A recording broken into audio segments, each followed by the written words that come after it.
Très bien, voilà. Tshisekedi et Kagame se seraient rencontrés na kati ya Doha depuis mukolo mwalobi moto et peli bandeko balandi na Doha. Les deux protagonistes nini lekanaki na kati ya Doha nde masolo boko yeba mukolo mwalelo bandeko balandi. Au-delà de ça, Eva Patrick va vous faire une surprise à la fin de ce programme, comme je l'avais promis. Wana boko vivra Oyo tobengi misala ya port à non profonde na kati ya banana tozali wapi na Congo central na ngambo ya Rwanda bogotala lolenge misala ezali kokoba ezali kokeli bosoto ezali ko tourner tout autour de ça tantôt na est kuna bitumba d'une part également Tshisekedi awa na kati ya opesa kimia na baike banso bisika bazwami. Bonjour, bonsoir bandeko balandi, tout doit dépendre de l'heure à laquelle vous allez nous suivre. Merci, surtout bienvenue à cette première partie du magazine d'actualité générale en République démocratique du Congo. C'est le seul et l'unique programme que nous allons vous présenter aujourd'hui parce que nous allons à Terre Mobulu. Donc, et permettre de sauter que non, tout est vraiment l'intégrer, plutôt tout est deux programmes et ça qui est un peu compliqué. Merci na bandeko nyoso ya Mwanda, merci na bandeko nyoso ya Boma, ya Banana. Tous allez qui wane sengo trop. Bokolanda intégralité vraiment à la fin de ce programme. Nakosala bino ba surprise. Bana Mwanda bozapi, bana Banana. Et logo o batiaki biso awa, ezalaki poudre na misu, ezalaki histoire to réalité. To gito mona vraiment concrétisation ya maema so o tseke ya lakaki biso. Oui, batu balobi trop, yé pas lobaki trop, mais Eva Patrick Alongwe a commis sur terrain pour que à faire vivre Bino Maramou Nyoso Oborolanda. Ne ratez vraiment pas cette exclusivité vers la fin de ce programme.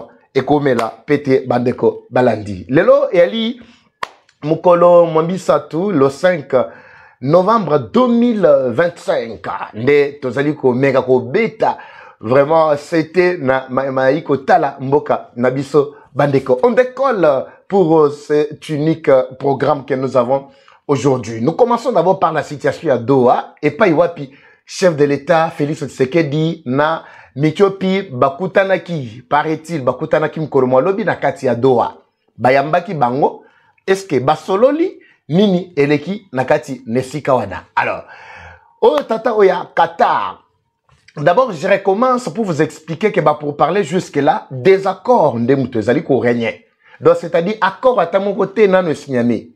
Match ezako yinda, kimia nan ne koti pendiate, na quand y a ba M23. Ce qui bloque, ce n'est pas le gouvernement congolais.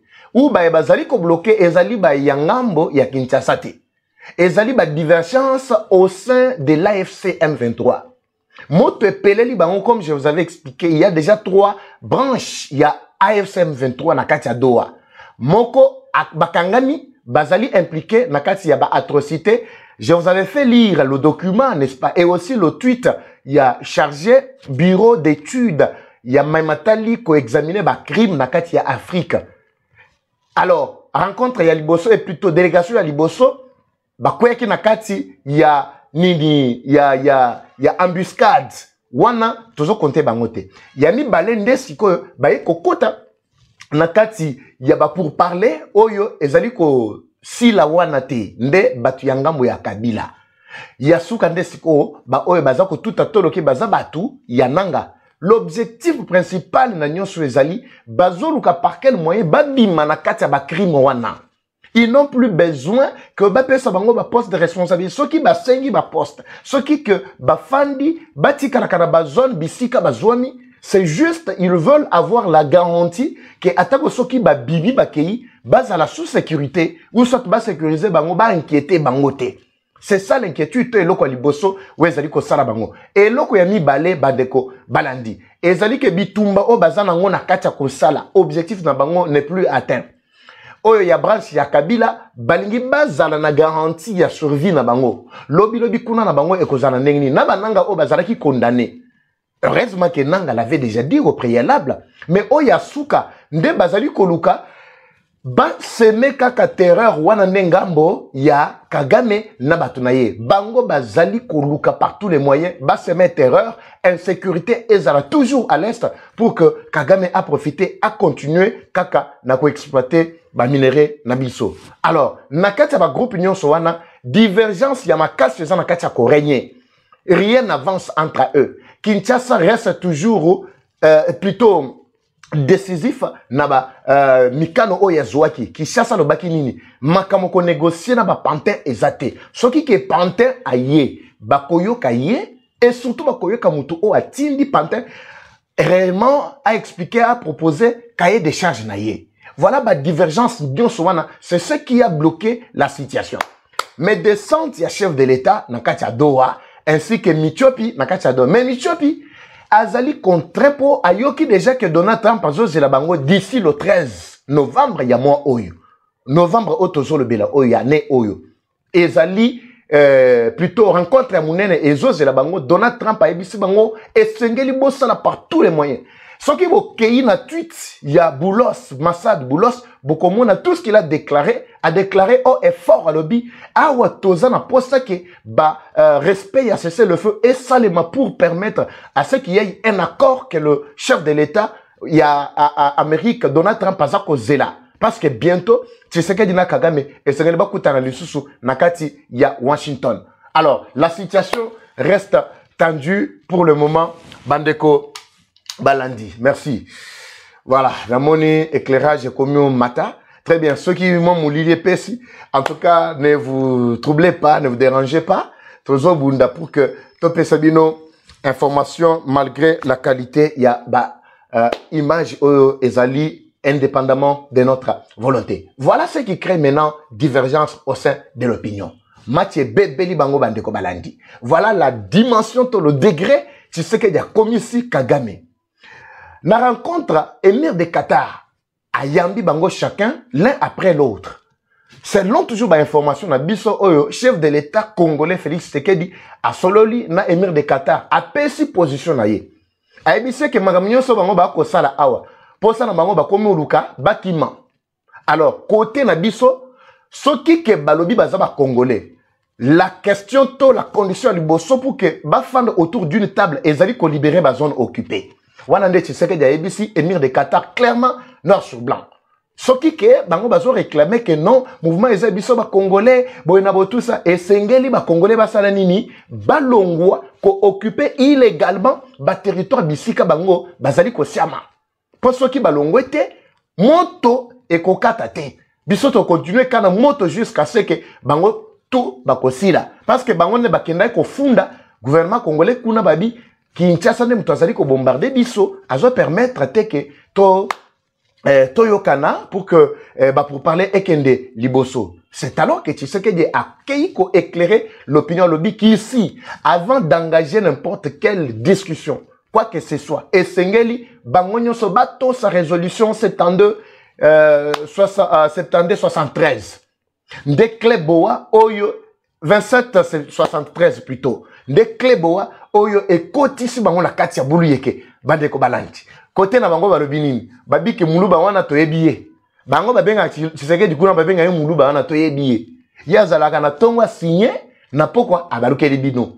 Alors so to bi que tout s'est déplacé tokendi siko tokende wapi na sike so tokende wana qu'est-ce qui garantit que Tshisekedi a kondima soki tozana na kati ya ba ville ya Goma tozana ba Bukavu tozana bisiko toswabi azali ko beta biso plutôt azali ko bombarder biso. Mais boni tango tokolongwa ne sika ya population so tokei et sika na biso na kati ya Zamba akosi sa biso. Alors il faut qu'il y ait la garantie il y a sika tokende ko vanda soki na mboka mpaya bango kaka soki dans l'une plutôt des agglomérations et siko ba ko tiela bango ba condition bien ba fanda en attendant ba convoquer siko dialogue to ba convoquer ba pour parler baya ko solo là loko ba ke baza ba congolais nde et loko est élimisi d'abord jusque là ba pour parler.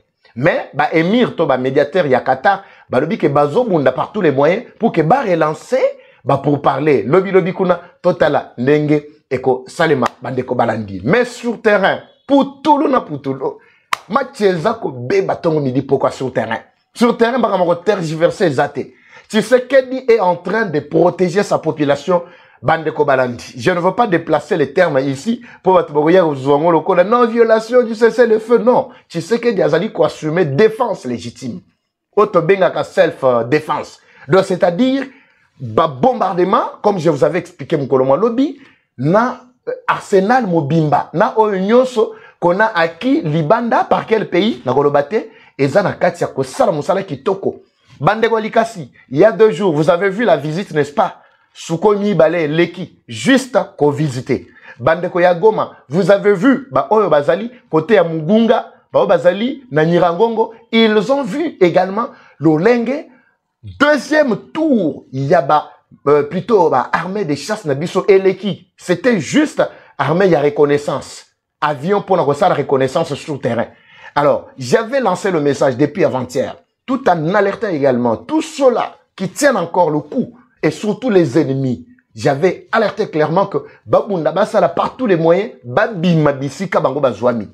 Tous les M23 Bisika Bazwami, Babima, Banikimela. Le message a été lancé clairement. Gloire à Dieu. Nayoki franchement ya batu baye koyebi sanga ba bi papa Eva mais makambolo baki mukolo malobi lo leki biso to ando kai ni sadeti ba jeu to siama kina ba position na biso mais ndenge baye ko popole biso lisusu. En tout cas ngai na lapi les quelques-uns qui ont suivi plutôt le message, ils ont essayé de déserter et puis kolongwa na babuzo ba ya ba M23. Je vous avais donné déjà les exemples. Soki ke bango ba lingi bino Bolinga ki bo mon a vraiment ba exemple pena que bango yeyo bango ye n'est pas tozana bango sur terrain mais botuna ba wilingo ma bazawapi botuna ba biamungu bazawapi botuna ba nyonso ba sambiso batambisa bango bazawapi na minichuri. Alors c'est pour vous dire que eloko bokena kopuna nde ezali eloko moko yamoto bande ko balandi. La victoire reste toujours du côté congolais, chers téléspectateurs. Eva Patrick sur terrain, Bimba Bileja, Bisoto a TV, Bisoto a image. Ba tunaka, papa Eva Bimba Bileja lingo loba nini, Bimba Bileja lingo loba image na son. Ndenge tolobi boba to bayoki son. Et sengele ba mona bilili. Toza wapi? Tozwami na Congo central. Ndenge na bisak bino, après aussi ça musala Grand Katanga, to ici à Grand Kassai, mais Grand Kassai nyon so silité. To kitaki Grand Bandundu, à un moment to saïl sous Grand Kassai. Awa to belemi na Congo central. Na Congo central, makambeza kilikili. Ba information, ba révélation, ba enquête. Ayez vos apaisements. Mais ce qui est beaucoup plus important, je suis allé d'abord à la source. Ngamoko. Je suis allé à la source. Kota là d'abord ce qui se passe, na port en eau profonde, ya banana. C'est quoi en réalité? C'est ce qu'elle dit. Abeta kika poudre na miso ba congolais. Ou bien, ezalaki réalité mayalo belaki biso nde mutuna ba congolais bazali ko mituna papa Eva mais port en eau profonde wana pena to kata na biso makolo braza to kota lisusu te pointe noire donc bango biloko e bandoko tula kuna projet à munene parce que je me rappelle quand ce projet a été lancé je crois c'est en 2020 le forum a été animé je crois à Namwanda. Avant c'était d'abord le forum sur le courant électrique na Katia Matadi. Après c'était à Mwanda où Tshisekedi avait dit clairement à la population qu'il va tenir le coup pour construire le port à eau profonde. Alors, où en sommes-nous avec cette construction, tous ces projets? Batobalo Tshisekedi, Azalakaka, Bilobela trop, mais à la kaka, mais à Kokisakate. Tongi Totala, Eva Patrick, Azalaki sur terrain, Nakatia Banana. Ana oti kelabino bilili bokolanda, tina suka bilili, après tozongi pour la conclusion. Alors, rendez-vous déjà dans le commentaire. Si vous avez un Congo central, nous avons déjà papa Eva congolais du Congo central. Tu as un Congo central. Il y a Congo central. Il y a Congo central. Alors, nous avons un bino. To yebana kokota suko na muzindo. Pour vous faire vivre. Toyoka. Voilà. Suivons d'abord ce qu'a été notre passage dans port et à Banana, port à eau profonde, Nakati Yamonda. Eva Patrick, on se retrouve tout juste après. C'est parti. Très bien, toujours à Mwanda pour vous faire vivre toutes les réalités du terrain. Eva Patrick Bimbadi Leja. Naïbis bino ke awa tozwami na nzela banana. Tongito ke tala nanu port en eau profonde. Ezali histoire to réalité parce que Fatia Lobby a retard la matali sociale et la population. Ville ya Mwanda toza na Congo central. À plus de 600 km na ville ya Kinshasa. Sengeli makamnyoso bayike bifika biso oswani bolanda yango en temps réel. C'est pour cela que vous nous faites confiance. Bisoto se déplace à awa tozali na océan Atlantique na loboko na ngai mobali océan ngo yango yo pena ndenge zo ya boyaka na ba vague ya makasi soke yé faut pas ekatisa balabala yango so botali video moto salela kibino moi liboso na bomona ba image bazali na kati ya ko bloquer kotia ba garde-fou bazo tonga neti moi mur pour empêcher à ce que mai oya océan ezali mungu apena makasi hein mungu apena mungu na ba mbisi to balobi mbisi bazawa boso qui est katisi et que nanga mokuna déjà c'est le fleuve Congo. Je pense que le caméraman doit tourner de l'autre côté. Nous sommes en ezali déjà dans le fleuve Congo. Donc séparation saka awa toningite que tango fleuve plutôt océan a déborder à côté directement dans le fleuve Congo té. Ndé bozo mona mais balabala yango yo etongami kaka osufati de boza nakati yako landa makambo nyonso bimba dileja TV za radio te toto continuer ti na place port ezali déjà et bandeli awa au moment na balabala o mobimba yango nde basali déjà pour évacuer ba biloko e banda kokota kuna directement vers la ville ya Moanda. Alors on se retrouve tout juste après Eva Patrick Bimba Bileja. C'est parti.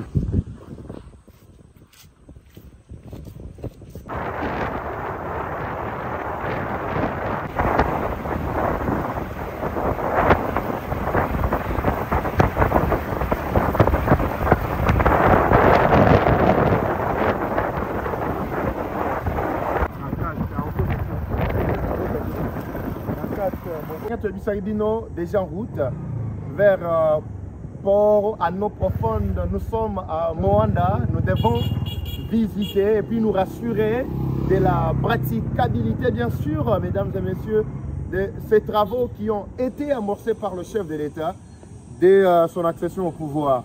Awa tozana nandela tokokende bomona que de part et d'autre nangambo ya gauche ezali fleuve Congo, nangambo ya droite ezali océan. Alors océan Atlantique. Onyon so bomoni bazali kotia ndeba blocage pour que mai ya océan et déborder te. Alors tozo avancer bomona ba détail misala tozo komati place makambo za na kacha osalema. C'est parti. Tozo kota directement par fleuve au fleuve hein? Fleuve. Au fleuve, embouchure plutôt. C'est bon. On démarre déjà. Ici à partir de embouchure, Tozali, na banana. Ah, déjà banana. Nous allons visiter un peu, pas mal, un peu, toujours explorer hein, le terrain. Mais on y a sur le monde, on est au monde. Ni sur le moni, il y a bien peu moni. Bimba déjà en direct des bananes. C'est parti. Voilà. Ah, hein? Très bien. Oui. Bazo kumba wa kumanga na show na commanda imoko. Bongo. Appétit le plus ça. Appétit na donc bango shimbo kina shimbo. Ama mabo kité mais. Defecteur ya kenyi ndebo. Defecteur amela bamboki. Defecteur amela ngema amela ngema mulangi asupi na si. C'est ça. Les gens shimbo na toujours bila baba. Sholo lo bagande bosim.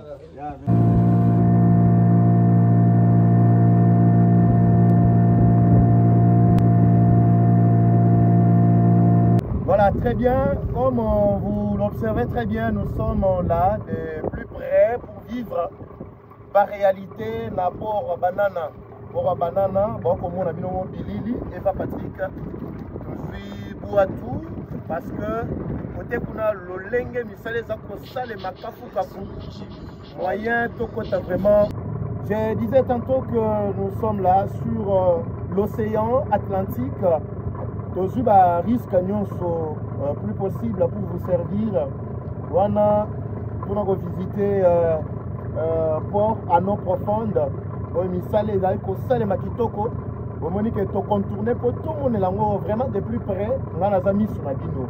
Eva Patrick en direct de Moanda Banana. Des places to Zwami Pambate pour na compléter une information ya solo. Social ezali vraiment assuré par le chef de l'État. Engagement Zouaki ya Kotonga. Na bibi ya Kotonga port en eau profonde. Donc makambo legala lisusu na point noir réserve sunté. Na banda obete la bino lisolongo yo oloba makambo mo wezanga tina. Ngana za mtu wa terrain, bomoni na pe na ye sur terrain. Na ko visiter, bomoni ke mangamongo so le kadien. Misale so sale makitoko. Awa tozali likolo ya océan Atlantique. Pe esika fleuve Congo et Koti. Nakati ya océan, donc embouchure du fleuve Congo ndenge baloba. Déjà ba espace nous sommes au monde C'est vraiment gigantesque. Il fallait que tu commences à un solo. Toi, tu as soutenu. Tu as fait un wapi. Oko sabatu. Tu as fait un salé maté. Wana yo. Wana tamboli na ba moyen propre na ngai. Oba na ba ko li ata fufu. Nandimi. Là, c'est vraiment tout est net de Tiboui. Merci de votre fidélité. Bana Mwanda, Bana Congo Central, Bana Banana. Nangina mon réaction à Bino. On se retrouve tout juste après. Eva Patrika, c'est parti. Imba Bileja. Et ça va bien, on y a ce bisou, non, qui est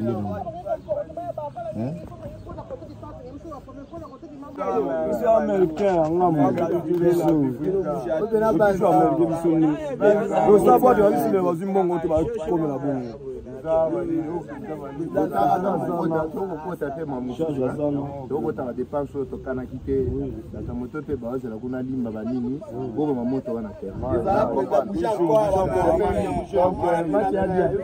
normal.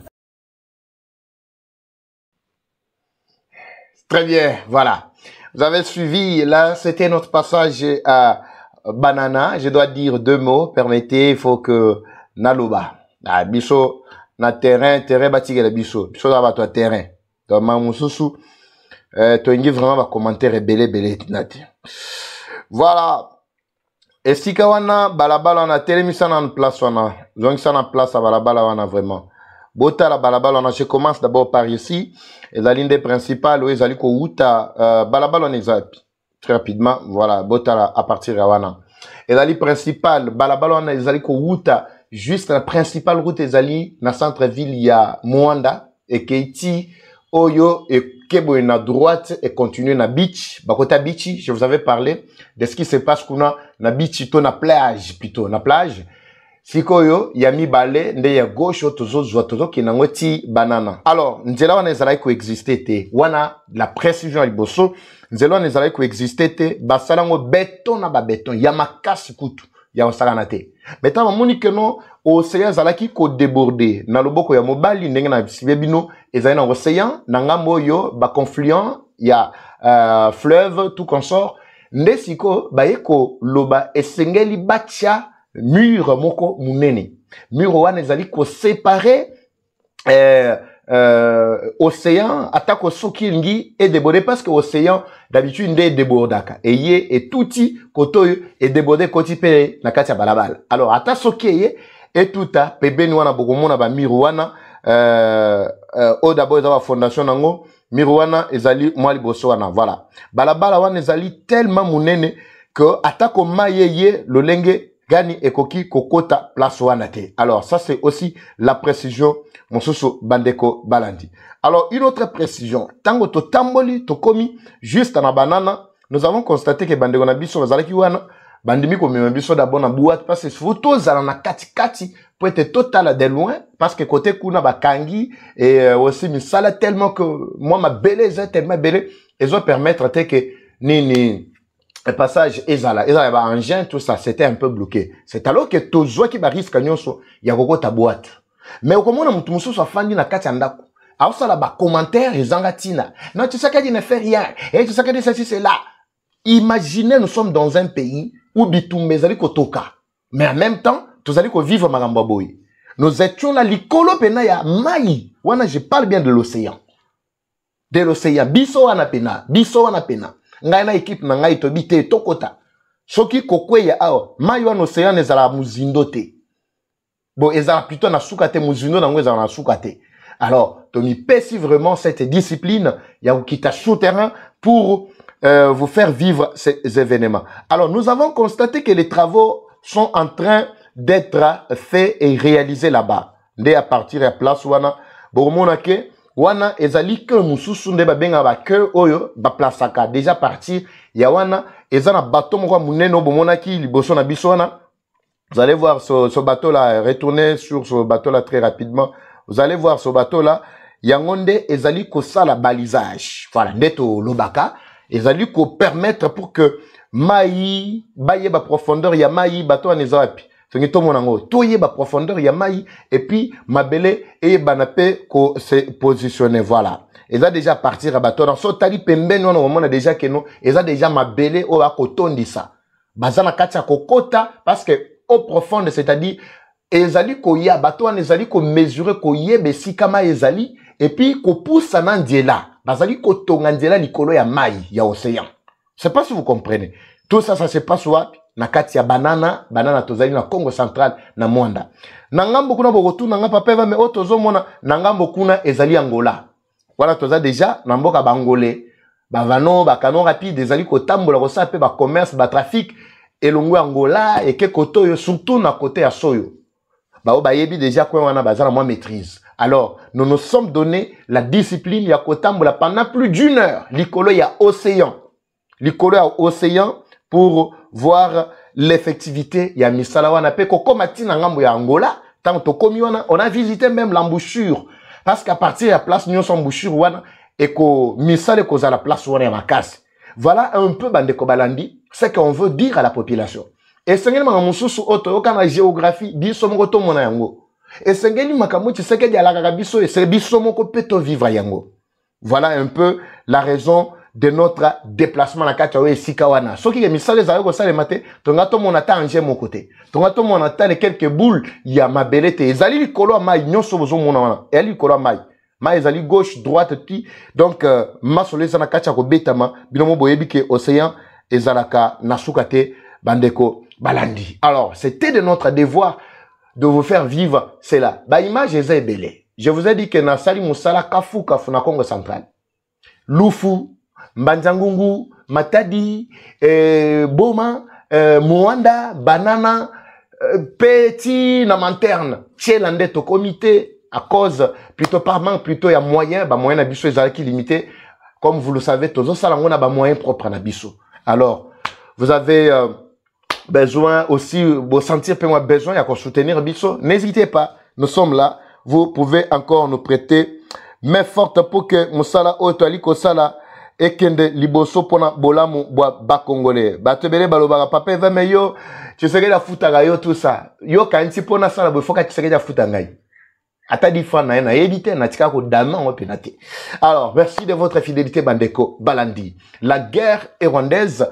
Mais la victoire reste congolaise. La patrie ou la mort, nous vaincrons. Ngana bino tokutani bandeko balandi na prochain numéro. Sobo monibiso na tongote, c'est-à-dire tozana ba front. Tant tozala à l'aise, nous devons bana produire bino tous les programmes comme il se doit. C'est parti. Merci. Bye.